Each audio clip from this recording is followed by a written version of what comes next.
ISKCON वाले लोग तंबाकू नहीं, बीड़ी नहीं, चाय नहीं, कॉफी नहीं, पान नहीं। और हम लोग अपने को साधु कहने वाले, महात्मा कहने वाले लोग बिना चाय पिए हमारा काम नहीं चलेगा।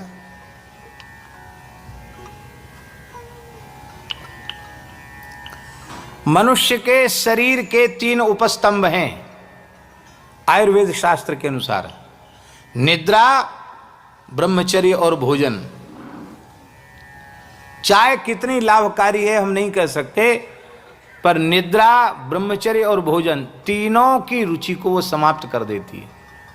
निद्रा समाप्त हो जाती, नींद कम आती है चाय पीने वाले लोगों को, बढ़िया नींद नहीं आती, सुख निद्रा नहीं आती। नींद आ रही हो, कड़क चाय पी लो, नींद खत्म।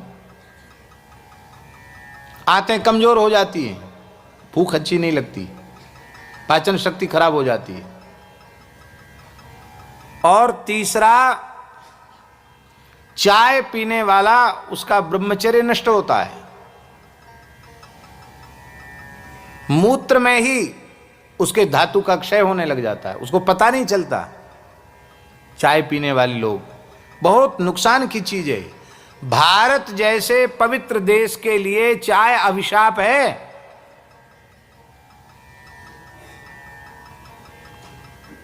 आप सब कलकत्ता के लोग बैठे हैं, इसी कलकत्ता महानगर की बात है। अंग्रेज गवर्नर था,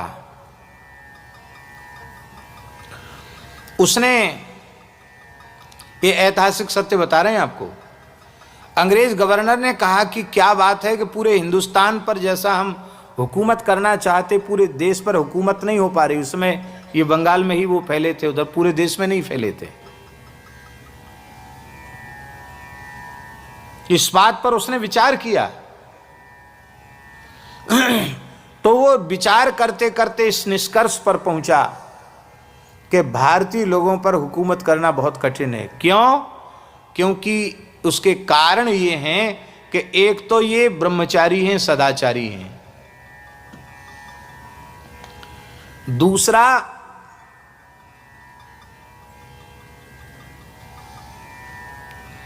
ये बहुत शक्ति संपन्न हैं, एक पत्नी व्रत हैं, सदाचारी हैं, ब्रह्मचारी हैं और बहुत ताकतवर हैं ये। तो इनका चरित्र नष्ट होगा तो इनके शरीर की शक्ति भी नष्ट हो जाएगी।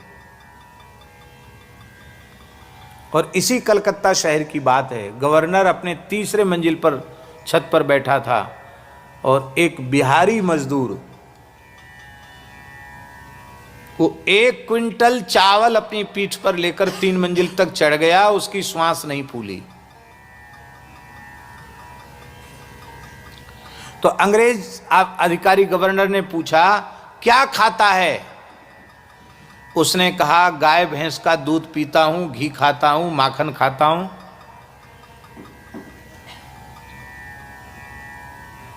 वो एक पत्नी व्रत था। बच्चे कितने? वो बता दे उसने, 5-7 बच्चे थे उसके। कहाँ के हो? बिहार के हो। कहा, यहाँ क्या करते हो? मेहनत मजदूरी करते हैं। और क्या काम करते हो? बोले, हमारे पास छोटी सी क्या कहते हैं, गौशाला, खटाल कहते हैं यहाँ, क्या कहते हैं, तो गौशाला हमारी है छोटी सी, और उसी से हम अपना दूध घी खाते हैं, कुछ बेच लेते हैं, उसी से अपना काम चलता हमारा। कितना पढ़ा है? बोले, कुछ नहीं पढ़ा लिखा, कुछ नहीं।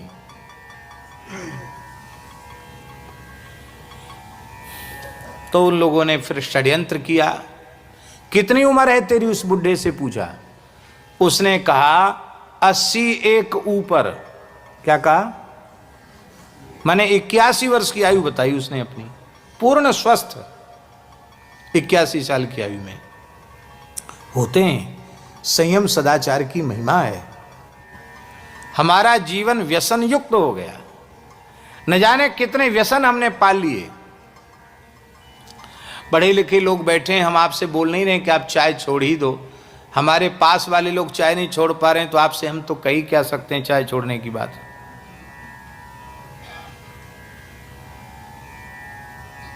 लेकिन एक बात हम आपको निवेदन कर रहे हैं कि अटल जी जब प्रधानमंत्री थे इस देश के, अटल जी, अभी शायद कुछ लोग ऐसे होंगे कि जिन्हें उसकी स्मृति होगी। संसद में एक प्रश्न उठा था कि चाय में कुछ ऐसी चीज़ मिल रही है जो ठीक नहीं है, जो आहार में जाने के योग्य नहीं है। अब हम व्यासपीठ से बैठकर उसकी चर्चा नहीं करेंगे।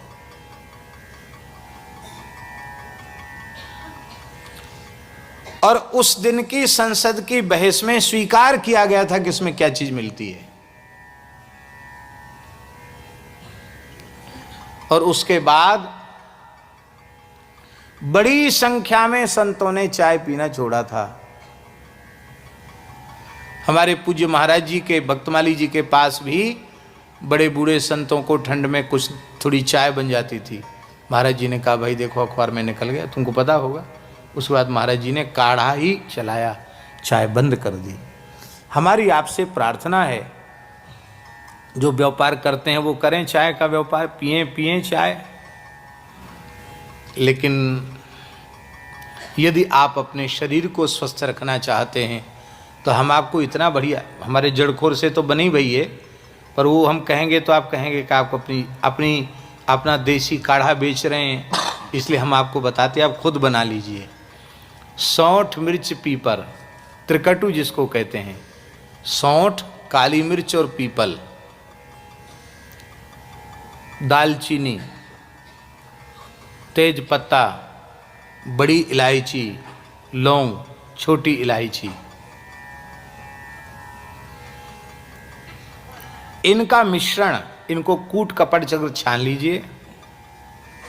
और बहुत अच्छी बात हो कि उसमें अर्जुन की छाल भी मिला सकते हैं। अर्जुन की छाल जो हार्ट के लिए बहुत अच्छी चीज़ है, उसको भी चूर्ण करके मिला लीजिए और उसका काढ़ा बनाकर, यदि आपको शुगर नहीं है तो चीनी भी डाल सकते हैं, दूध भी आप जितनी इच्छा उतनी दूध डालें और उसको आप लें। कितना लाभ होगा आपको, बहुत लाभ होगा आपको उससे। चाय से कोई